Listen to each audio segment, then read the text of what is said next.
Dukungan bagi tenaga kesehatan.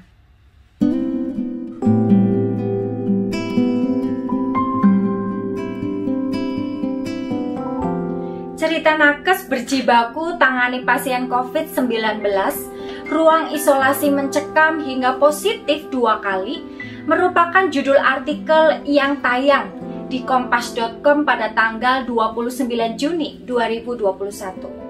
Kasus COVID-19 terus melonjak hingga mengakibatkan penuhnya semua rumah sakit rujukan di Jakarta. Para tenaga kesehatan memiliki cerita tersendiri dalam berjibaku menangani pasien COVID-19 yang melonjak dalam beberapa waktu terakhir. Sodik, tenaga kesehatan di salah satu rumah sakit di Jakarta, menceritakan beberapa waktu terakhir ruang tempat Sodik bertugas serasa mencekam karena banyaknya pasien yang masuk, bahkan ia menyimpulkan kondisi saat itu lebih parah dibanding tahun lalu. Ia harus melihat dan mendengar satu persatu rekan seprofesinya tumbang. Ada yang terpapar dan tidak sedikit juga yang meninggal karena COVID-19. Setidaknya ada 20 nakes terpapar di rumah sakit tempat Sodik bertugas.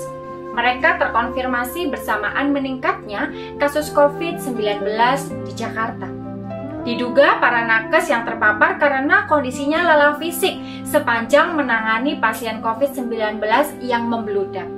Terlebih, ganasnya varian baru jenis Delta yang menyebar dinilai lebih cepat menularkan dari satu orang ke yang lainnya. Terpapar 2 kali, kondisi yang dirasakan rekan seprofesinya dialami juga oleh Sidik. Dia terpapar COVID-19 untuk kedua kalinya. Ia meminta kepada masyarakat untuk tetap mematuhi protokol kesehatan saat beraktivitas keluar rumah sebagai upaya memutus mata rantai COVID-19. Bapak, Ibu, dan Saudara yang dikasihi Tuhan, ia bertutur intinya kembali lagi buat kesadaran masyarakat. Sekali lagi ia memohon bantuannya untuk memutus mata rantai virus COVID-19 dengan mengikuti prokes dari pemerintah untuk mencegah terjadinya penularan. Karena menurutnya kesehatan mahal harganya, lebih baik mencegah daripada mengobati. Bapak, Ibu, dan Saudara yang dikasihi Tuhan, cerita ini mungkin merupakan satu cerita dari banyak cerita tentang perjuangan tenaga kesehatan di masa pandemi ini.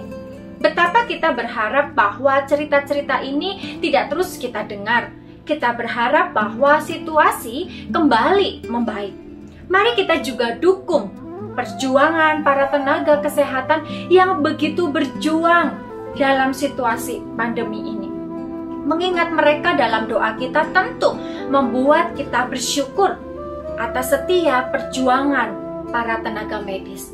Kita terus mendoakan agar mereka tetap sehat dan dikuatkan serta tetap bersemangat mengerjakan tugasnya. Namun kita juga prihatin jika mereka terus berjibaku menangani pasien COVID-19.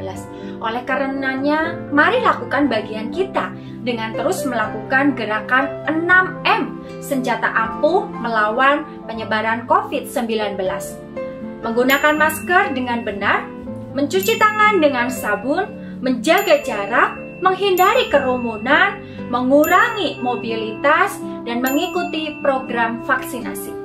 Dalam Galatia 6 ayat 2 dikatakan, bertolong-tolonganlah menanggung bebanmu, demikianlah kamu memenuhi hukum Kristus. Mari Bapak, Ibu, dan Saudara yang dikasihi Tuhan, kita bersama berjuang agar situasi ini segera berlalu.